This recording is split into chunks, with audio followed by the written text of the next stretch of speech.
midiáticas no interior da igreja, com o professor doutor Moisés Barbeluto. Ele é jornalista, tradutor e consultor em comunicação, graduado em comunicação social e jornalismo pela Universidade Federal do Rio Grande do Sul, mestre e doutor em ciências da comunicação pela Universidade Vale do Rio dos Sinos, com estágio doutoral na Universidade de Roma, La Sapienza. Atualmente é professor colaborador do programa de pós-graduação em ciências da comunicação da Unicinos, no qual realiza estágio pós-doutoral, colabora com o Instituto Humanitas Unicinos, é autor de O Verbo se fez rede, religiosidade e em reconstrução no ambiente digital, e de O Verbo se fez bit, a comunicação e expressão religiosa na internet, além de mais de uma centena de artigos e diversas publicações religiosas. Foi membro da Comissão Especial para o Diretório de Comunicação e para a Igreja do Brasil, na Conferência Nacional dos Bispos do Brasil, de 2008 a 2012, e coordenou o Escritório Brasileiro da Fundação Ética Mundial. Boa palestra para vocês e nos encontramos nas trilhas da comunicação. Muito bom dia a todos e a todas. Alegria, em primeiro lugar, contar aqui com a presença de vocês. Parece que a sala encheu ainda mais, então isso é bom.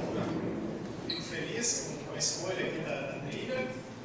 E, enfim, depois de todo esse currículo aí, eu acho que o que mais interessa é que estamos juntos aqui para refletir sobre essa temática, né, das relações midiáticas no interior da igreja. Eu venho lá do Rio Grande do Sul, sou leigo, casado, pai do Martim, deve estar com a mãe dele agora fazendo bagunça por aí. E os meus estudos sempre foram nessa interface aí da igreja com a comunicação. Então, trabalhei também por muito tempo com a igreja, nesse âmbito da comunicação, do jornalismo, sites principalmente.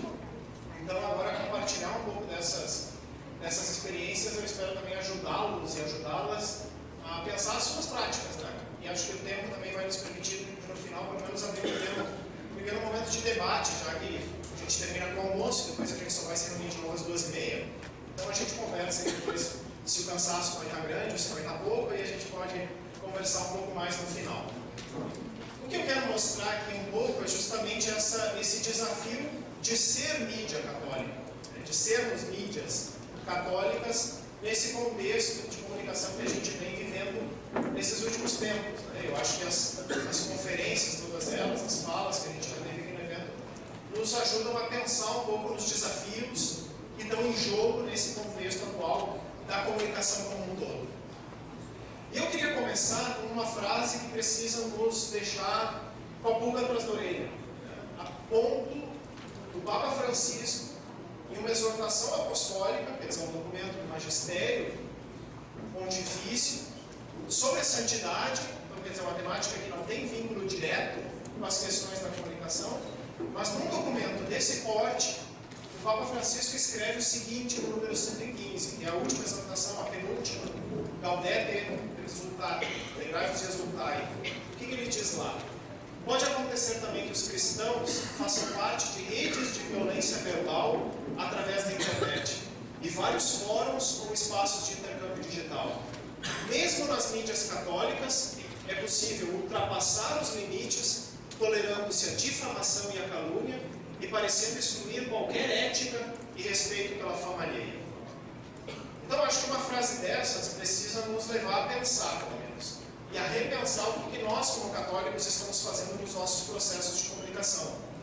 Se a gente vai na linha disso que o Papa Francisco está criticando, e com razão, muitos de nós sabemos o que vem acontecendo em algumas mídias católicas, ou se a gente está optando por um outro tipo de comunicação que é pautado por outros critérios, por outros valores e por outras práticas efetivas de comunicação. Então é interessante que repensar também o que nós, como igreja em geral, estamos fazendo nesse âmbito das mídias, dos processos midiáticos. E tem uma outra crítica bastante contundente que o Papa Francisco faz, ainda no Evangelii Gaudium, aquele primeiro documento que deu o norte do pontificado dele, lá em 2013 ainda. Ele vai dizer o mundanismo espiritual, que é um conceito que ele trabalha bastante, essa mundanidade espiritual, leva alguns cristãos a estar em guerra com outros cristãos que se interpõem na sua busca pelo poder, prestígio, prazer ou segurança econômica. Mais do que pertencer à igreja inteira, com a sua rica diversidade, pertencem a este ou aquele grupo que se sente diferente ou especial. Quem queremos evangelizar com esses comportamentos? Então, eu acho que essa pergunta a gente também pode traduzir para o contexto midiático da igreja. Muitas vezes a gente vive disputas de poder, de prestígio, de prazer, de visibilidade entre nós mesmos. Nas nossas mídias, sites católicos concorrendo com sites católicos, TVs católicas concorrendo com redes católicas, jornais brigando por tiragens, rádios ou então personalidades midiáticas da igreja testando quem que é mais famoso ou não. Então eu acho que esse tipo de realidade a gente também precisa confrontar nas nossas práticas. Talvez muitos de nós não tenhamos esse alcance massivo dos grandes meios de comunicação, mas nós também somos comunicadores lá no nosso local, na nossa cultura, na nossa região. E eu acho que essa pergunta também precisa nos inspirar para repensarmos o que nós estamos fazendo como mídias católicas. Como é que o nosso contexto eclesial local, diocesano, regional, como é que as nossas mídias estão se relacionando, que é um pouco a temática geral aqui do título, e se isso está ajudando ou não na evangelização. Se talvez os nossos próprios processos midiáticos vão até mais contra a evangelização do que ajudam na evangelização. Porque muitas vezes quem está fora da igreja vai olhar esse tipo de coisas e vai dizer, meu Deus, se isso é a igreja católica, então eu prefiro ser budista. Então a gente precisa pensar também não só nos nossos conteúdos que a gente expõe e comunica nas mídias, mas nas nossas práticas, digamos assim, no nosso testemunho como mídias católicas, que vai além do nosso conteúdo. Nessas nossas interrelações, no conjunto das mídias católicas nas nossas cidades e estados. Então, acho que são perguntas duras, claro, é difícil ouvir uma coisa dessas de um Papa, mas acho que precisa nos levar também para um processo de conversão constante, para a gente sempre ter como norte a proposta do Evangelho, a construção do reino, a pertença à igreja, se é isso que nós estamos fazendo ou não com as nossas práticas midiáticas. Só para a gente ter um panorama, então, desse contexto midiático em que a gente está inserido, tem essa pesquisa que já é relativamente antiga, 2016, que era feita pelo governo federal para entender o contexto midiático do país. Então, não é uma pesquisa feita por algum órgão de imprensa, alguma empresa de comunicação, Ibope, Datafolha, não, é feita pelo governo federal para entender, então, o consumo de mídia, os hábitos de consumo de mídia no Brasil. E olha que interessante, nessa pesquisa de 2016, que foi a última que teve os resultados divulgados, a pergunta principal era: em que meios de comunicação o senhor ou a senhora se informa mais sobre o que acontece no Brasil? E em segundo lugar? Então tá lá, em primeiro lugar, como já é histórico no Brasil, o destaque para a TV. A TV como esse grande meio de comunicação, onde o brasileiro mais se informa e se entretém hoje. Como primeira menção, quando a pessoa tinha que escolher qual é a primeira mídia, 63% disseram TV. Mas o que chama a atenção é a internet chegando ao segundo lugar. Antes era sempre ou o rádio, às vezes o jornal, tinha ali uma disputa entre essas mídias mais tradicionais. Mas na pesquisa de 2016, a internet supera e chega lá em segundo lugar, com 26% na primeira menção, não é tanto, mas quando a pessoa precisava citar duas mídias principais, aí a internet sobe para 49%. Então, TV e internet como essas grandes mídias que o brasileiro mais se informa hoje. E como eu falava ontem, isso diz muito também sobre o nosso contexto social, político, econômico que nós vivemos. Essas nossas fontes de informação, o que elas nos oferecem e o que a gente está consumindo a partir delas. Ainda na linha daquela pesquisa de ontem, que tem a ver com isso que eu estou falando hoje, essa pesquisa analisa também quais são as plataformas de mídia mais usadas pelos brasileiros, especificamente no ambiente digital. E em primeiro lugar aparece o YouTube, uma mídia digital mais usada pelos brasileiros, onde eles mais acessam informação e conteúdo. Então isso é bastante significativo também. A gente tinha um costume de pensar que era Facebook, ou WhatsApp, anos atrás até o Twitter, mas o Twitter está cada vez mais embaixo, aqui parece em sétimo lugar. O Facebook continua em segundo, com uma boa porcentagem, mas é interessante perceber esse consumo via audiovisual, via YouTube. Já é tradicional no Brasil a questão da alfabetização, muitas pessoas ainda não sabem ler e escrever no contexto brasileiro, e para assistir um vídeo, basta ouvir, basta ver que a gente compreende aquele conteúdo. Então também, assim como a TV é o principal meio no contexto das mídias tradicionais, no contexto digital também desponta o audiovisual, o YouTube. Então a gente vê a importância que vem ganhando essa sinergia, ou essa convergência, como se diz, das linguagens midiáticas. Porque o YouTube, no fundo, é um pouco TV, um pouco rádio, um pouco fotografia, um pouco texto e é digital. Então, quer dizer, o YouTube consegue reunir várias mídias em uma só, respondendo vários desejos de pessoas diversas ao mesmo tempo. Então, isso é interessante também para a gente pensar até que ponto nós estamos também aproveitando, né, se apropriando desse tipo de benefício que essas mídias nos trazem. E essa outra pesquisa que aponta esse dado, que basta olhar para nós mesmos aqui, habitualmente uso mais de um meio ao mesmo tempo. Foi uma pesquisa do Ibope com o YouPix. Então, os jovens, 61% dos jovens disseram isso. Habitualmente uso mais de um meio ao mesmo tempo, que é um fenômeno que alguns chamam de multitela. Então, a pessoa está ao mesmo tempo no computador, mas está chegando ali no celular se tem alguma atualização, ou está assistindo o jogo de futebol, a novela ou o filme na TV, e ao mesmo tempo está tweetando e comentando no WhatsApp sobre aquilo que está assistindo. As hashtags que vão subindo de acordo com a programação da TV, é um pouco esse fenômeno. A gente está constantemente consumindo informação a partir de várias telas ao mesmo tempo. Então esse é um fenômeno também que eu acho que é importante destacar nesse contexto midiático de hoje. E do ponto de vista mais teórico, eu acho interessante destacar pelo menos esses três conceitos que eu vou apresentar agora. Os três bastante ligados com uma tradição latino-americana de reflexão sobre comunicação. O primeiro é esse de mediações, do Jesús Martín Barbero, que é um espanhol, mas naturalizado colombiano, um dos grandes nomes da pesquisa em comunicação na América Latina, e vai lançar esse conceito de mediações. O que ele quer dizer com esse conceito?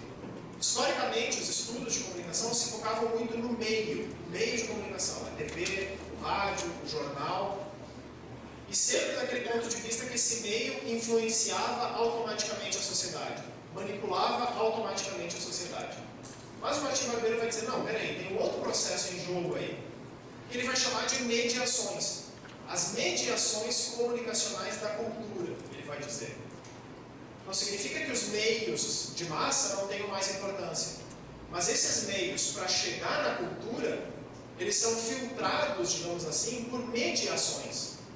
Mediações que são comunicacionais, mas que são de cada cultura. Quais são essas mediações? Ele vai dar alguns exemplos. O contexto familiar, o contexto escolar, o contexto do folclore, das tradições locais. Tudo isso vai servir de algum modo para filtrar aquilo que os grandes meios massivos tentam comunicar. Então, por exemplo, dependendo de onde se situa a família no contexto nacional, a mesma novela lançada no canal X vai chegar nas diferentes famílias e vai ser lida por essas famílias a partir de pontos de vista bem diferentes. Então, por exemplo, vamos pegar um exemplo bem concreto. A Rede Globo lança uma nova novela, um novo programa, o Jornal Nacional dá uma determinada informação. Essa informação, mesmo que seja massiva, seja a mesma para todo o Brasil, cada região vai interpretar aquela informação de uma forma diferente. E dentro de cada região, cada contexto vai interpretar de uma forma diferente. Então, um contexto familiar rico vai interpretar as notícias do Jornal Nacional a partir das suas lentes de riqueza, digamos assim. Uma família lá da favela, das periferias, vai interpretar aquelas notícias a partir do seu contexto de vida, que é de pobreza, que é de carência, etc, etc, etc. Os jovens vão interpretar aquela notícia a partir do seu contexto juvenil. Os mais velhos vão interpretar aquela notícia ou aquele conteúdo a partir do seu contexto de vida. E assim por diante. As mulheres vão interpretar determinadas notícias a partir do seu olhar feminino, os homens a partir do seu olhar masculino, e assim por diante. Então ele vai dizer, o jogo da comunicação, da cultura e da política, que é o que está no meio da figura, vai estar sempre em tensão em dois eixos, o vertical e o horizontal. No vertical, ou melhor, vamos começar pelo horizontal. No horizontal, a gente vai ter o que está na direita, que são os formatos industriais. Então, a Rede Globo tem o padrão Globo, é um formato industrial de produzir informação. A Folha de São Paulo tem o seu formato industrial de fazer jornal, e assim por diante. Só que a Folha, a Rede Globo, vai ser lida, vai ser ouvida, vai ser assistida a partir de matrizes culturais específicas. E é isso que eu estou dizendo aqui. Contexto familiar, contexto socioeconômico, contexto de gênero, contexto regional, contexto etc, etc, etc. Mesmo que o formato seja industrial e único, ele vai chegar na cultura e vai ser lido pela cultura a partir da sua especificidade. Determinada notícia, se chega lá no Rio Grande do Sul, é interpretada do modo gaúcho. Se chega lá no Nordeste, vai ser interpretada a partir das lentes dos nordestinos. Se chega no Norte, vai ser lido pelos que moram naquela região, etc, etc. Essas várias matrizes culturais específicas. Os católicos vão ler a novela a partir da sua tradição de fé. Os budistas, os de matriz africana, vão ler a mesma informação a partir do seu olhar de fé específico, etc. E tal. Então, acho que isso é bem importante. Então, o que ele vai dizer? Existem lógicas de produção, que estão lá em cima no eixo vertical, que são próprias de cada mídia, da TV, do jornal, do rádio, da Globo, da Veja, etc, etc, etc. Mas essas lógicas de produção vão ser retrabalhadas por competências de recepção. Quem é a recepção? Nós, que estamos consumindo essas informações. Cada um de nós tem competências próprias. Os jovens têm as suas competências, as mulheres têm as suas competências, os homens têm as suas competências, os pobres têm as suas competências, os ricos têm as suas competências. Todos somos capazes de decodificar, digamos assim, aquela informação. Competências próprias de cada contexto de recepção que vão ressignificar essas lógicas de produção. Então não é mais aquela leitura que os meios manipulam, que os meios interferem. Claro que eles continuam fazendo esse tipo de fenômeno. Mas o que o Martim Barbeiro está mostrando é a cultura tem um papel fundamental para a gente entender os processos de comunicação. Então, acho que para todos nós que somos de pequenos jornais, de pequenas rádios, ou de talvez rádios e jornais maiores, a importância de conhecermos a nossa cultura, de levarmos em conta as nossas matrizes culturais específicas, que vão variar de lugar para lugar, de contexto para contexto, como algo fundamental para produzir comunicação, produzir cultura, produzir política, produzir teologia, se a gente quiser, produzir experiência de fé. Então, esse conceito me parece fundamental. Um outro conceito que tem a ver com isso, que é a ideia de circulação. Não é só uma emissão do produtor para o receptor.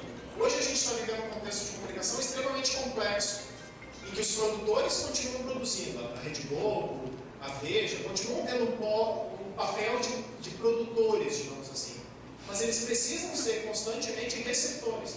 Tanto é que está lá, muitas vezes nas rádios, mande a sua mensagem no WhatsApp ou no telefone e tal. Acesse a nossa página e deixe seu comentário. Não sei o que, não sei o que. O que é isso? São estratégias em que os próprios produtores se convertem em receptores para realimentar os seus próprios processos de produção. Então hoje a Globo não pode só se pensar como produtora, ela precisa também constantemente receber informação dos assim chamados receptores. E o inverso também é verdadeiro. Os assim chamados receptores, que estão lá assistindo a novela, lendo o jornal, etc., estão constantemente produzindo informação nas suas redes sociais, no WhatsApp, no Facebook, e isso muitas vezes vai modificar, inclusive, a história lá da novela, vai mudar o posicionamento de um determinado jornalista, porque a reação dos receptores que produzem esse tipo de informação levam o polo produtor, digamos assim, a rever as suas práticas. Então, o Eliseu Veron, que é esse argentino que eu já falava ontem, vai dizer o seguinte: existem discursos, que é o D aqui no meio, discursos sociais que circulam na sociedade.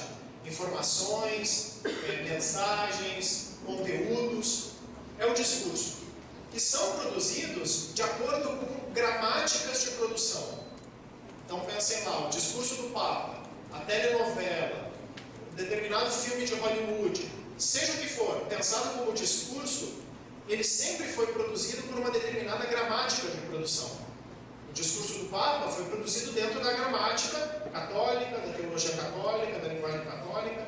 A novela foi pensada a partir das linguagens da Rede Globo, do padrão da Rede Globo, dos atores da Rede Globo. São gramáticas de produção, que por sua vez estão dentro de contextos de produção específicos. Então o Papa fala lá dentro do contexto da Santa Sé, do contexto de ser argentino, do contexto de morar em Roma, em um contexto específico de onde surge esse discurso. A mesma coisa para a novela. A Rede Globo não está lá no céu pensando nas novelas. Ela está no contexto brasileiro, vinculada com determinados patrocinadores, defendendo determinados interesses, um contexto de produção. Muito bem, esse discurso ele vai chegar na sociedade e vai ser retransformado a partir de inúmeras gramáticas de recepção. E é isso, onde você mora, qual é a sua classe social, qual é o seu gênero, qual é a sua formação, qual é a sua idade. Cada um desses aspectos vai nos dar gramáticas diferentes para receber esses conteúdos. E ao mesmo tempo, cada uma dessas gramáticas vai estar em contextos de recepção ainda mais diversificados. Então isso é fundamental. A mensagem, o conteúdo, a informação que nós estamos produzindo vai chegar num ambiente extremamente complexo. Não significa que a gente possa produzir, quando a gente lance, ou quando a gente comunica alguma coisa, a gente vai estar gerando efeitos infinitos. Não, a gente vai estar gerando determinados efeitos. Mas quais são esses efeitos é uma coisa quase imponderável, por causa dessa diversidade da recepção. Então isso me parece fundamental também para entender essas nossas relações aqui. Depois a gente pode conversar mais para deixar mais claro. E essa ideia que eu trouxe ontem da mediatização. De novo, os nossos meios, sejam eles católicos ou não, continuam desempenhando um papel fundamental no processo de comunicação hoje. Mas ao mesmo tempo nós temos instituições sociais que estão cada vez mais mediatizadas. A igreja é um sinal disso. A própria igreja cada vez mais se alimentando de mídias, sendo perpassada por processos midiáticos, os partidos políticos, os sindicatos, as empresas, instituições sociais que não são propriamente midiáticas, mas que começam a assumir um papel mediatizado na circulação de sentidos na sociedade. E, ao mesmo tempo, atores individuais, sujeitos, pessoas, indivíduos comuns, que não fazem parte dos grandes meios e, ao mesmo tempo, não têm vinculação direta com alguma instituição específica. Falam em nome próprio, mas falam em nome próprio, muitas vezes, com um alcance massivo. A gente tem aí os famosos youtubers, né, para quem não estava ontem de noite, pessoas individuais que não vieram de uma empresa de comunicação, não têm vinculação nem com partido político, nem com igreja nenhuma, nem com empresa nenhuma, mas muitas vezes geram ruídos sobre a igreja, sobre os partidos políticos, sobre determinadas empresas, mas falam em nome próprio. Então, quer dizer, esse é o processo de mediatização, em que a gente vive um contexto muito mais complexo para se pensar a comunicação hoje. Diante disso, eu queria passar rapidamente aqui o nosso desafio. Vamos trazer para o nosso chão de fábrica agora. As especificidades das mídias católicas. Como é que nós temos que nos pensar diante de um cenário tão complexo assim?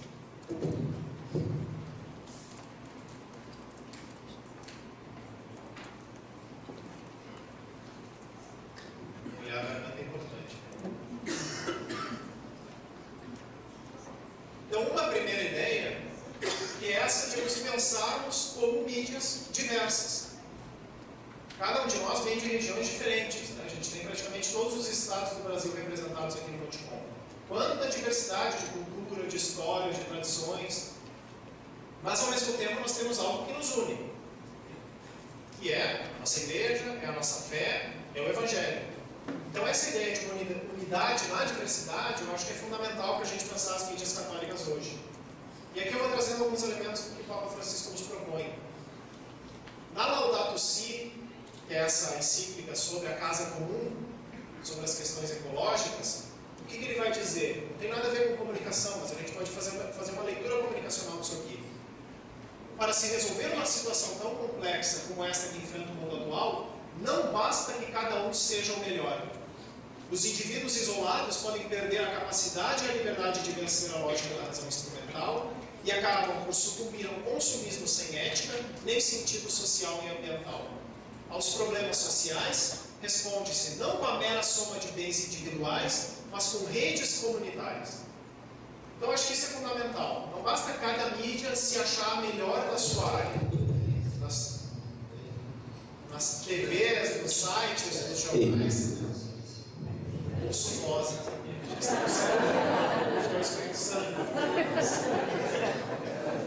Viu? É importante essa ideia. Já temos manifestações transcendentes aqui para reforçar um pouco. Então, não basta que cada um seja melhor.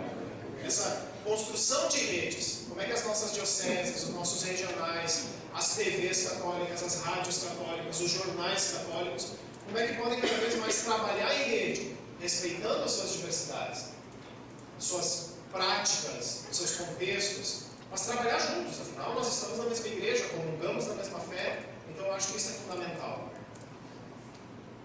E aqui também no Evangelii Gaudium, o Papa vai dizer que o cristianismo não dispõe de um único modelo cultural. Assim também, a comunicação católica não pode seguir um único padrãozinho católico de comunicar. O que vai dizer o Papa? Permanecendo na fidelidade total ao anúncio evangélico e à tradição da Igreja, o cristianismo também pode assumir o rosto das diversas culturas e dos vários povos onde for acolhido. Então, acho que isso também é fundamental, conhecer a nossa cultura local, que os nossos meios respondam para aquela cultura. Que a gente tenha um trânsito, um diálogo com essa cultura, nas linguagens dessa cultura, nos modos de se comunicar dessa cultura específica onde a gente está enraizado. Não é porque agora determinado canal, determinado jornal católico tem um padrão que a gente tem que seguir isso no território inteiro do Brasil. As nossas diversidades nos enriquecem, mas mantendo-nos fiéis totalmente ao anúncio evangélico e à tradição da Igreja. Agora, os modos de comunicar isso, quanto mais diversos forem, melhor. Porque a gente vai respeitar as linguagens de cada povo e de cada cultura dentro do nosso país. Eu acho que isso é bem importante. Um segundo ponto. Comunicar-se com o mundo. Eu destaco com o mundo. Mesmo que nós tenhamos uma fé, uma doutrina, uma tradição, nós estamos no mundo para evangelizar. E para poder evangelizar, a gente precisa se comunicar com o mundo. Então também as nossas linguagens, os nossos conteúdos, as nossas práticas precisam ser, em primeiro lugar, entendidos por quem não comunga dessa fé. Então não adianta a gente ter uma linguagem, entre aspas, sectária, só para quem entende, usando termos que ninguém entende, usando simbolismos que muitas vezes não dizem respeito para a nossa cultura contemporânea. Então como é que a gente pode pensar também as nossas práticas, os nossos conteúdos, para que efetivamente dialoguem com as nossas culturas? Isso não significa negar a nossa história, a nossa tradição, os nossos símbolos, mas traduzi-los, ressignificá-los para a cultura em que nós estamos. Então, alguns elementos aqui para nos ajudarem a pensar. Na Evangelii Gaudium também o Papa Francisco diz que a comunidade entra na vida diária dos outros em curtas distâncias. Os evangelizadores contraem assim o cheiro das ovelhas e estas escutam a sua voz. Então ele vai dizer que ele sonha com uma opção missionária capaz de transformar tudo para que os costumes, os estilos, os horários, a linguagem e toda a estrutura eclesial se tornem um canal proporcionado mais à evangelização do mundo atual do que à autopreservação da igreja. Quer dizer, o nosso foco tem que ser esse, a evangelização do mundo atual. Mas para isso a gente precisa repensar os nossos horários, as nossas linguagens, para que a gente possa efetivamente estar em contato com essas comunidades, na sua vida diária. Então, um jornalismo, uma comunicação feita de escritório, feita pelo telefone, digamos assim, não é cristã. Um jornalista, um comunicador católico, precisa conhecer a sua realidade, precisa dialogar com o seu povo, precisa conhecer o dia a dia das suas comunidades e das suas culturas, contrair também esse cheiro de mundo, no bom sentido. Conhecer e dialogar com a sua realidade local. Isso me parece fundamental. E depois essa ideia, que a igreja deve ser um lugar da misericórdia gratuita, onde todos possam se sentir acolhidos, amados, perdoados e animados a viverem segundo a vida boa do Evangelho? Será que os nossos canais, jornais, realmente acolhem todos os seus leitores, todos os seus telespectadores, todos os seus radiovintes? Será que mesmo uma pessoa não católica, uma pessoa de outras culturas, será que ele se sente acolhido com a nossa linguagem e com a nossa programação? Será que nós atraímos audiência no bom sentido?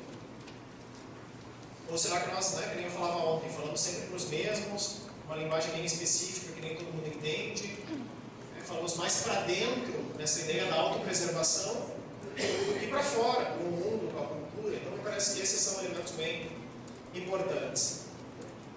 E tem esse documento, para quem não conhece, vale a pena, Orientações Pastorais para as Mídias Católicas. Um documento de estudo da CNBB, bem interessante, bem pequeno, curto, mas vale a pena. Orientações Pastorais para as Mídias Católicas. E lá na página 14, o documento diz o seguinte: é preciso evitar reproduzir apenas a visão particular de um determinado movimento, grupo ou associação de fiéis. Em tempos de crescente privatização da experiência religiosa, de fundamentalismos, de devocionalismos e de manipulação do sagrado, assiste-se a um demasiado acento em especificidades de carismas e estilos de compreender a fé, nem sempre consonantes com o Evangelho. Então, de novo, a nossa linguagem tem que ser católica no sentido amplo da palavra, quer dizer, universal, que todos entendam. Não pode ser sempre a linguagem do meu movimento, da minha congregação, da minha diocese. Tem que ser uma linguagem compreensível para todos, senão não faz sentido ter uma mídia católica. Senão vai ser essa mídia católica que fala só para si mesma. Então esse diálogo com a cultura é algo que vem sendo bem acentuado aqui nos vários documentos. Um outro ponto, e aqui é importante, comunicar-se com o mundo, sim, mas não como o mundo. Claro que a gente tem que seguir as boas práticas dos grandes canais, das grandes redes, mas ao mesmo tempo a gente não pode estar pautado pelos critérios das empresas de comunicação. Afinal, o nosso foco é outro, o nosso objetivo é outro, nós queremos outras coisas com a comunicação do que uma empresa comercial. Então a gente também tem que ter práticas de qualidade, profissionais, bem pensadas e planejadas, mas a partir de outros critérios. Então, só para destacar alguns deles, no mesmo documento, vai dizer na página 15, bispos, padres e religiosos são pessoas públicas e não representam apenas a si mesmos, mas a toda a igreja. Por causa disso, a imagem deles não pode ser usada descuidadamente, sem prejuízo para a evangelização, especialmente quando se dispõe a estimular o consumo de um produto. Ocorre que na lógica do mercado, a produção do desejo mimético vende também a fé. E uma fé consumida é uma proposta estranha ao caminho cristão. Então o primeiro ponto é esse. Óbvio que nós temos mídias que geram custos. Nós precisamos pagar como profissionais, precisamos manter as nossas mídias ativas. Mas a que custo? O que nós estamos colocando em jogo nisso? É o que o documento vai chamar a atenção. Muitas vezes nós estamos também vendendo a nossa fé, barateando a nossa fé, transformando a nossa fé em meros amuletos. E não é uma fé viva, encarnada, como o cristianismo nos propõe. Então, um primeiro aspecto dessa comunicação é que tem que ser como o mundo, mas não pode ser como o mundo nesse sentido. Canais, jornais, enfim, que mais vendem a fé, transformam a fé em produto, em objeto, em coisas para se comprar, em experiências para se viver, do que efetivamente uma vida cristã. Esse é o primeiro elemento de critérios que vai mudar inclusive a programação, vai mudar inclusive o conteúdo dessas mídias. Depois a ideia da verdade, mídias que favoreçam a comunhão e promovam o bem, sempre. E o Papa Francisco vai destacar na mensagem do ano passado, uma argumentação impecável pode basear-se em fatos inegáveis, mas se for usada para ferir o outro e desacreditá-lo, não é habitada pela verdade. Então, muito cuidado. Muitas vezes nós temos fatos comprovados, temos dados confiáveis, mas o modo da nossa comunicação não é habitado pela verdade. Por quê? Porque não favorece a comunhão e não promove o bem. Muitas vezes é uma comunicação feita contra o outro, o sujeito, o partido, a igreja, etc. E por isso não é habitada pela verdade, mesmo sendo baseada em fatos inegáveis. Então esse é o segundo critério. A comunicação católica, o seu jornalismo, as suas práticas de comunicação, estão pautadas por outros critérios que não são, muitas vezes, compartilháveis com os critérios da mídia de massa, vamos dizer assim. E tem outros interesses, tem outros patrocinadores, tem outros objetivos. E aqui, num discurso que ele fez para o jornal Avvenire, que é o jornal dos bispos da Itália, então ele recebeu os jornalistas e disse o seguinte: encoraja-os a não discriminar, a não considerar ninguém como excedente, a não contentar-se com aquilo que todos veem. Que ninguém dite a pauta de vocês, exceto os pobres, os últimos, os sofredores. Não engrossem as fileiras daqueles que correm para contar aquela parte da realidade que já é iluminada pelos refletores do mundo. Partam para as periferias, conscientes de que elas não são o fim, mas sim o início das cidades. Então aqui tem outro critério fundamental. A lente de leitura da realidade tem que ser outra. Não aquela realidade que já é iluminada pelos refletores da grande mídia. As mídias católicas têm que observar aquilo que não está sendo observado, que são as periferias, são os pobres, são os últimos, são os sofredores, são aquelas porções de bem, de bondade, de beleza, que muitas vezes não interessam para a grande mídia. Mas a mídia católica tem que ter outros critérios, tem que ter outros objetivos. É aí que ela vai deter a sua atenção e o seu foco. É a esse tipo de realidades. Para ir encerrando, o desafio é esse: comunicar uma boa nova para o mundo. E tem que ser essas duas coisas ao mesmo tempo. Tem que ser boa, as pessoas têm que gostar daquilo que estão recebendo, e tem que ser nova, tem que ser uma novidade, tem que ser alguma coisa que desperte o interesse, tem que ser alguma coisa que provoque, que desperte curiosidade, desperte interesse. Mas, de novo, pautada pelos valores do Evangelho e da Igreja. Então, alguns elementos aqui. A mensagem de 2017: para nós cristãos, os óculos adequados para decifrar a realidade só podem ser os da boa notícia.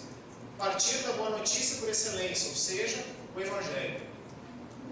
E aí o Papa vai dizer: quem se deixa guiar pelo Espírito Santo, quem tem fé, torna-se capaz de discernir em cada evento o que acontece entre Deus e a humanidade, reconhecendo como ele mesmo, no cenário dramático deste mundo, está compondo a trama de uma história da salvação. Essa frase é fenomenal. Quer dizer, mesmo nos desastres, nos sofrimentos, nas dificuldades do mundo, o jornalista, o comunicador católico vai conseguir perceber aí uma relação entre Deus e a humanidade. Mesmo no sofrimento, mesmo na dor, mesmo nas dificuldades, Deus está construindo a trama de uma história da salvação. E o comunicador católico precisa mostrar isso.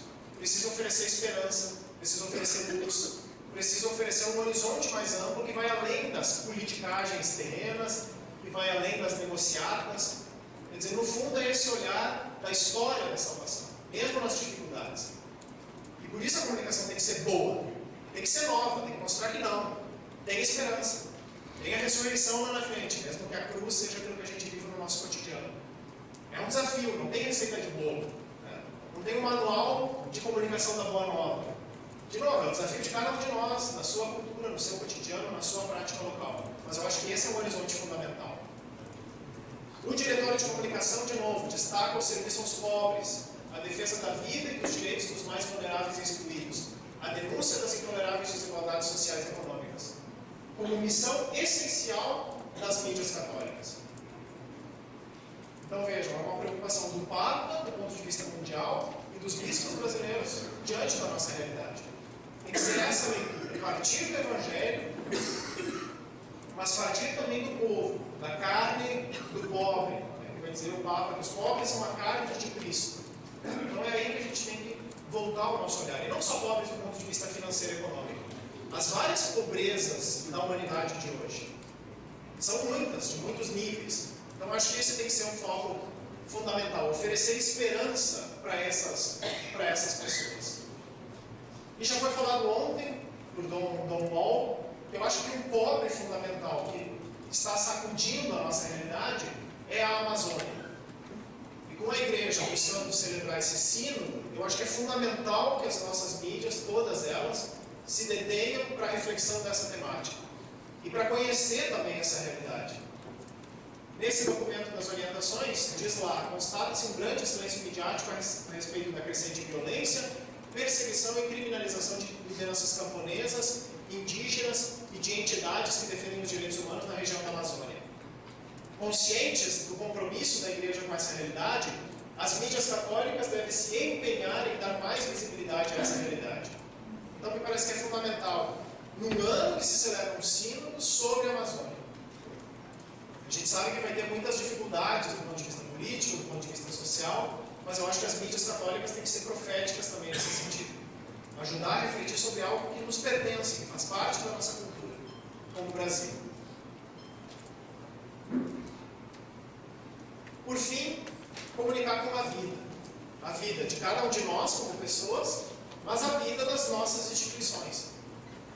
Não adianta ter uma estrutura comunicacional, estratégias, planos gigantescos e super bem elaborados, se a nossa comunicação institucional, os vários níveis dessa comunicação, não estejam na mesma sintonia. Então temos um aparato midiático extremamente avançado, bem equipado, numa paróquia, por exemplo, mas lá na porta da igreja a pessoa é mal recebida. A pessoa quer buscar informação para o sacramento e é mal acolhida, mal atendida no telefone. O padre faz uma homilia horrível, os cantos são mal feitos, a igreja é feia, etc, etc, etc. Tudo é comunicação.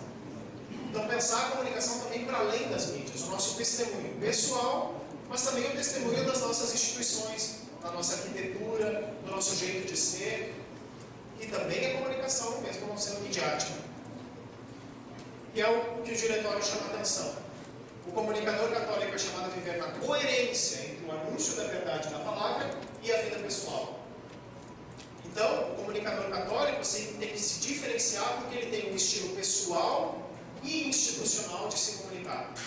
Tem que ter um diferencial. A gente não pode só seguir o padrão das grandes empresas, do ponto de vista institucional, e não pode seguir o padrão das grandes celebridades midiáticas do ponto de vista pessoal. Temos que ter outra comunicação, a partir de outros critérios, para que as pessoas nos olhem e digam, opa, tem uma coisa diferente aí.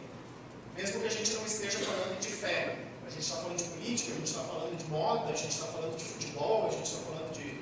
seja lá o que for, mas as pessoas vão olhar o nosso modo de se comunicar e vão dizer, opa, tem algo diferente aí. Que é o que o Papa sintetiza com esse tweet. Se alguém dormiu, então, até agora, por favor, acorde neste momento, dá uma sacudida aí para o vizinho, para que ele leia esse tweet aqui que sintetiza tudo. Nós, cristãos, não temos um produto para vender, mas uma vida para comunicar. Eu acho que isso que é fundamental. Está para além dos conteúdos, está para além das mídias, é uma comunicação que perpassa toda a nossa vida pessoal e a nossa vida institucional, como paróquia, como diocese, como instituição católica, seja ela qual for. Concluindo, então, com a última ideia que eu mostrei na palestra anterior, para quem está aqui, então vai ser um repeteco, que é como avaliar a nossa comunicação. E também não podem ser os mesmos critérios das mídias tradicionais, quer dizer, número de audiência, tiragem de publicação, visualizações no Facebook, no Twitter, no YouTube, curtidas, etc, etc. Isso tem o seu espaço, mas o critério fundamental tem que ser outro. E o Papa Francisco, em 2017, ele mandou uma mensagem para o Brasil, por causa dos 300 anos de Aparecida, e ele faz uma reflexão bem bonita sobre a história de Aparecida. Quando os pescadores pescaram, mas não pegaram nenhum peixe. Encontraram o quê? A estátua de Aparecida. Mas aquilo mudou a realidade daquela região. Então, o que o Papa vai dizer? Aquelas redes não se encheram de peixes, transformaram-se em comunidade. Então, esse tem que ser o critério. Quer dizer, o que a gente está fazendo com as nossas mídias? Só tentando pescar peixe? Quer dizer, conseguir visualização, conseguir curtida, conseguir engajamento, como se diz? Eu acho que o nosso foco tem que ser outro. Mesmo que a gente tenha poucas visualizações, tenha poucas curtidas, mas se toda a nossa comunicação está conseguindo construir comunidades vivas, comunidades unidas, comunidades efetivamente cristãs, maravilha. Esse que é o objetivo. É construir a igreja, comunidade de comunidades. Para além dessas métricas aí que o mercado tenta nos impor. O nosso critério tem que ser outro. E aí o Papa diz que ela e Maria transformem as redes da vida de vocês, redes de amigos, sociais, enfim, em algo mais significativo, que elas se convertam numa comunidade. Comunidades que são luz e fermento de uma sociedade mais justa e fraterna. Esse tem que ser o foco. Uma comunicação que ajude na construção das nossas comunidades locais, onde quer que elas sejam, para que sejam mais justas e mais fraternas. Dentre nós, como mídias da igreja, que as nossas igrejas locais, as nossas comunidades e paróquias sejam mais justas e fraternas, mas também que as nossas igrejas locais, as nossas paróquias e dioceses, ajudem a construir nas suas sociedades, sociedades mais justas e fraternas. Graças também a nós como comunicadores. Tá bom, pessoal? Então, eu encerro aqui, deixo os meus contatos, e agora eu fico por vocês. É 12:10. A gente pode abrir um pouquinho para o debate, os que querem ficar, ou a gente encerra por aqui. Eu já vi que tem alguns que querem fazer perguntas. Então vamos fazer um bloco. Não sei se mais alguém tem pergunta, levanta a mão ou comentários. E a gente faz mais 10 minutinhos, pode ser? Então terminamos o 20h20.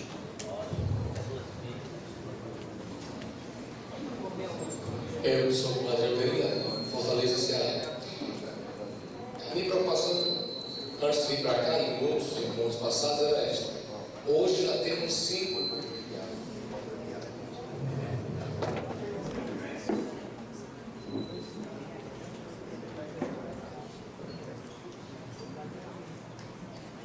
Hoje já temos 5, se não me engano, maiores redes católicas, né? Agora um grupo eterno.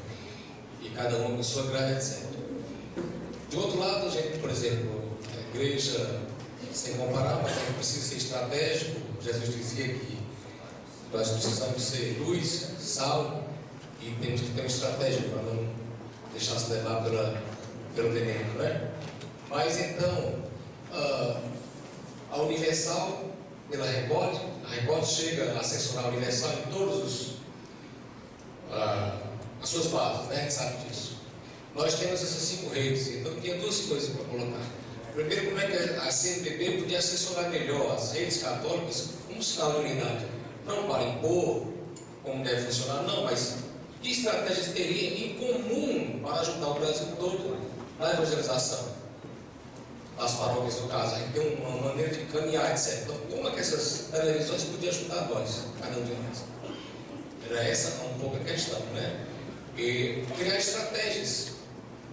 Depois também, não só na linha do pensamento católico, da tradição, mas dos grandes valores cristãos católicos, como elas podiam juntas dar uma certa resposta a isso, né?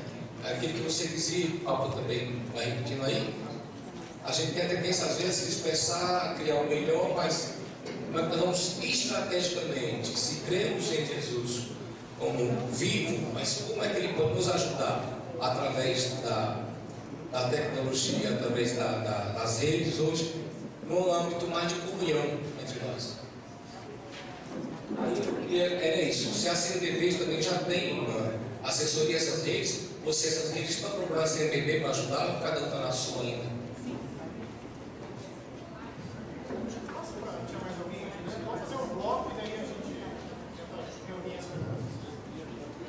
Eu sou o Padre Leandro, da Diocese de Bom Jesus do Piauí, e também sou jornalista. E observei que você cita muito o Papa Francisco nessas relações com os meios, com a comunicação em geral. E o Papa Francisco, desde quando veio ao Brasil em 2013, e sempre no seu discurso, ele tem falado muito sobre a cultura do encontro. Inclusive, em 2014, foi o tema do Dia Mundial das Comunicações. E estudando o Papa, a gente percebe que ele bebe de um teólogo italiano que morou muito tempo na Alemanha, chamado Romano Guardini, esse tema de cultura do encontro. E o Papa Francisco, em algum discurso, em algumas questões, ele coloca, se não me engano, evangelical também, ele coloca como modelo do comunicador a parábola do bom samaritano. Essa capacidade de fazer-se próximo de alguém que você não conhece. Como nós conhecemos a parábola, ali passou o sacerdote, o levita, e não cuidaram daquele que estava ali à margem da estrada. E passou o bom samaritano e cuidou.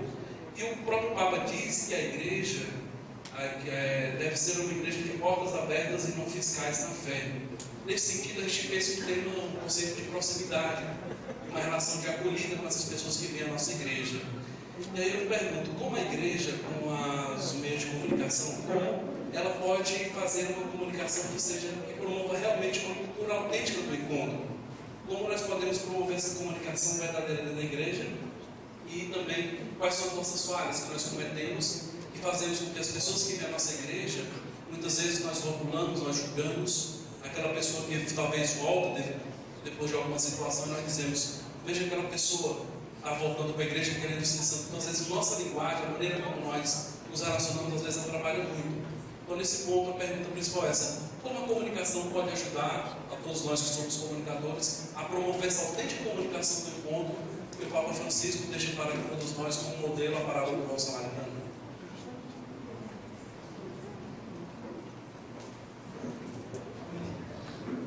Bom dia, sou Vasconcelos, eu sou referencial para a comunicação do Nordeste 1, também presidente do regional. Eu achei muito importante a sua colocação de dizermos que nós precisamos, na nossa comunicação enquanto igreja, buscar a unidade, não manifestarmos opiniões particulares de determinados grupos, de determinados carismas, de determinados pensamentos, mas procurarmos mais aquilo que nos une do que aquilo que nos separa. E, lamentavelmente, hoje em dia nós vivemos num clima onde não há um consenso. Há um consenso, inclusive, entre a CNBB como um todo, né? Então, e nem os livros bispos, então nós vemos pronunciamentos de cardeais, etc., a respeito da Amazônia, por exemplo, e por aí afora. Então, às vezes fica muito difícil, a gente percebe que determinadas pessoas, clérigos, instituições, aquilo que divulgam coisas que provocam muito mais a divisão, né? A polêmica, do que buscam a unidade. Então, penso que para apresentarmos uma boa nova, nós precisamos buscar aquilo que nos une, mesmo que seja verdade, né? A verdade, desde que a verdade não diminua o outro, não é? Ela é profética à medida que também ela ajuda o outro a crescer. Se ela nada ajuda, ela se torna, como diz o Papa Francisco, fofoca. Não passa disso, é mais uma coisa.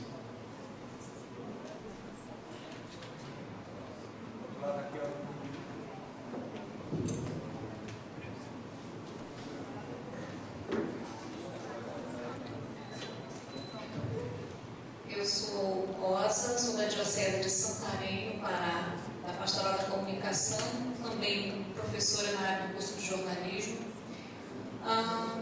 Na sua fala na palestra anterior, agora eu já peguei só o final porque eu estava numa outra sala, mas fico pensando no desafio que nós temos como comunicadores da igreja e também comunicadores de um modo geral. Nós vivemos um tempo de uma saturação de informações. São muitas coisas que chegam todos os dias e todas as horas. Só em grupos de WhatsApp, eu penso que a realidade de muitos de nós aqui são inúmeros grupos que a gente não acompanha. Então, todas as redes sociais que nós estamos também chega um número enorme de informação. E aí, na nossa missão, no nosso desafio de comunicar a boa nova, principalmente pelas redes sociais, no contexto atual em que nós estamos, como é que nós podemos,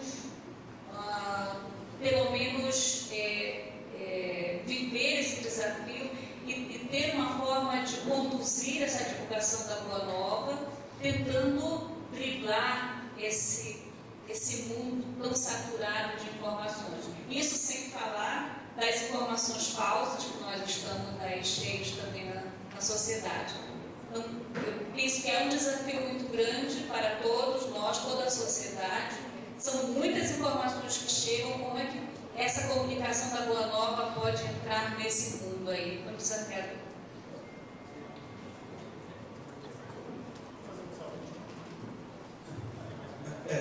Sou da Arquidiocese de São Paulo, sou padre Luiz, trabalho na rádio da Arquidiocese, está conversando com a minha colega Patrícia, também é da Rede Vida Pai Eterno.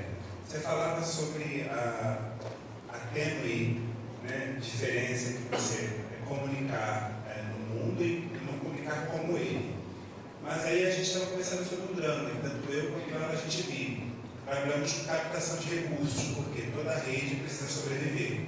A gente vem para a Eterna, TV Aparecida, Nação Nova, Rádio 9 de Julho, em São Paulo. Né? E como a gente conseguir captar recursos sem ferir a integridade da gratuidade na comunicação.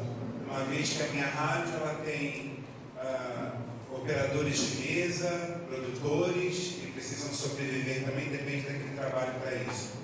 No caso dela, os apresentadores são a grande maioria sacerdotes, porque o leigo ele precisa ganhar o recurso dele. Né? E isso é um drama porque a gente quer profissionalizar as nossas TVs, as nossas rádios. É preciso pensar nisso. A profissionalização na comunicação é necessária. Mas a gente também vive um drama de como fazer isso sem recurso e sem ferir também a integridade que você falou da igreja, que é servir de maneira gratuita.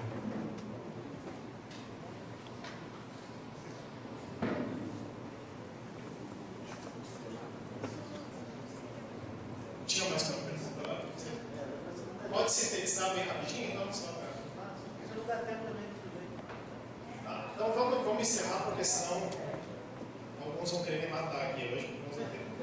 Então, pessoal, igual, se eu não responder, eu acho que vale pelo debate, vale pelas perguntas. Eu acho que isso é o mais importante. Sair daqui com a resposta às perguntas também é muito interessante. Eu acho que esse debate aqui já revela muito dos nossos desafios com comunicação. E acho que a pergunta do padre, o Dom, já apontou um pouco para esses desafios também. Né? Quer dizer, essa dificuldade de criar um consenso em toda a igreja, quanto mais do ponto de vista da comunicação. E hoje nós temos redes de televisão que, queiramos ou não, detêm muito poder, inclusive, não só financeiro, mas são instituições extremamente reconhecidas, têm toda uma rede de apoio. Então, entrar nesse tipo de programação, de estruturação, é bastante difícil também do ponto de vista dos bispos e da CNBB, porque uma ingerência direta, obviamente, não vai ser nem um pouco bem recebida por parte de redes, muitas vezes administradas por congregações religiosas, ou então por leigos, que têm lá a sua história, a sua base. O que eu acredito que a igreja vem fazendo é tentando atentar para isso diante das redes. E esse é um desafio que não é só brasileiro. Conhecendo um pouco também da realidade dos Estados Unidos, de outros países, os desafios são ainda maiores, porque lá essa divisão é aberta. São redes católicas que produzem programas abertamente contrários ao Papa Francisco, por exemplo, trazendo entrevistados que abertamente falam contra o Papa Francisco em redes católicas. Por quê? Porque são redes católicas que já ganharam um grande poder histórico, com financiadores católicos, muitas vezes, de muito poder e riqueza, então se tornaram quase instituições autônomas para a Igreja Católica, digamos assim. E enfrentam os bispos, enfrentam as autoridades da Igreja. Então é uma realidade que tem que nos preocupar. Sinceramente, eu não sei como lidar com realidades assim. É difícil, não é simples. Bater de frente também não resolve a situação. Eu acho que tem que partir para aquilo que o próprio Papa Francisco diz, que é uma conversão. As lideranças, os gestores, precisam efetivamente fazer o seu exame de consciência, se confrontar com o Evangelho e ver se o que eles estão fazendo é cristão e católico ou não. E a partir daí, todas essas questões de construção de redes, de trabalhar juntos, de buscar unidade, teoricamente teriam que vir em decorrência disso, de uma preocupação de fundo que é viver o Evangelho. Me parece que, de novo, eu volto para aquela ideia inicial, a diversidade é importante. Que bom que nós tenhamos tantos canais católicos, mas eles precisam também comunicar juntos que estão unidos, na mesma doutrina, na mesma igreja, sob o mesmo Papa, respeitando os seus bispos, porque, enfim, assim é que funciona a igreja. Ou então que fundem uma outra igreja, fundem uma outra experiência de fé. Mas acho que depende também dos nossos católicos e católicas que fazem parte dessas redes. Que comecem por elas. Essas ingerências de cima para baixo, em geral, não funcionam bem.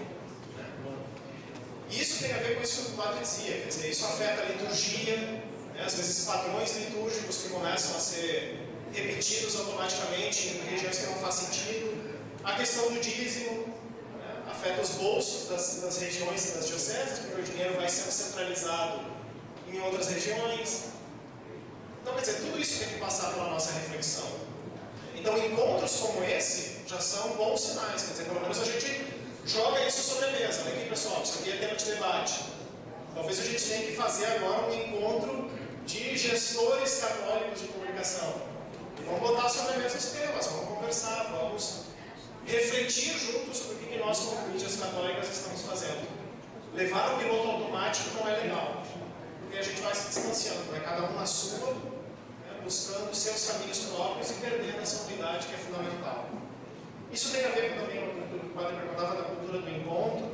Eu acho que, de novo, a cultura do encontro perpassa toda a vida da igreja. Nós, como comunicadores, nos preocupamos com as mídias. Mas talvez nós, que somos da PASCOM, os bispos, os sacerdotes, que têm esse olhar mais amplo por serem lideranças, tem que ajudar a olhar como que a comunicação está fluindo. Porque, no fundo, evangelizar é comunicar. Então, passa por todos os processos, pela beleza, pela liturgia, pelos símbolos, pela arquitetura, pela música, pelo silêncio. Quer dizer, como é que todos esses elementos estão ajudando na evangelização ou estão prejudicando a evangelização? Então, construir a cultura do encontro é isso: ter uma boa comunicação midiática, mas ter também uma boa equipe de acolhida, ter uma boa secretaria, ter uma boa música, ter uma boa arquitetura, enfim. Acho que construir o encontro é isso. E sempre partindo dessa ideia de acolhida. E todos aqueles que venham até nós se sintam, em primeiro lugar, acolhidos. Sejam quem forem. Tenham a cor que tiverem, tenham a opção sexual que tiverem, tenham o dinheiro que tiverem, morem onde morarem. Mas a primeira coisa tem que ser acolhida. Bento XVI já dizia: a igreja não cresce por proselitismo, mas por atração. Então esse tem que ser o nosso lema. A gente tem que atrair as pessoas. E não querer só comunicar uma doutrina pronta, uma Bíblia que a gente lê com o nosso olhar. Não, temos que atrair as pessoas com a nossa comunicação. A captação de recursos é uma questão extremamente complexa também. Mas eu acho que aqui tem um desafio também, que parte da nossa criatividade. E, se a gente quiser uma leitura teológica, a inspiração do Espírito Santo. Quer dizer, como que nós podemos captar os recursos que não seja do mesmo modo que o mercado ou que as grandes empresas de comunicação? E aí precisa criatividade. Precisa mais estudo, precisa buscar outras experiências do mundo, precisa conversar com outras realidades. Agora, simplesmente copiar o que os canais não católicos fazem, os canais seculares fazem, me parece que o risco é muito grande de baratear a fé. Porque daí a gente está vendendo lá o amuleto não sei qual, o livreto não sei qual, a imagem não sei qual, e se você não tem, você não é um bom católico. Mas o que é isso? Que fé é essa? A igreja, a fé cristã, não é comprar um amuleto, não é ter a estátua tal, não é ouvir o padre tal. É muito mais do que isso. Então o risco é esse. A gente corre o risco de baratear a fé. E a fé é riquíssima, ninguém é dono da fé. A gente não pode transformar a fé em comprar produtos, comprar experiências. Faça peregrinação com o padre tal, não faça com o padre fulano, porque aquela não é santa. Enfim, a gente está entrando num caminho muito arriscado. Então, para ter respostas, tem que ser criativo.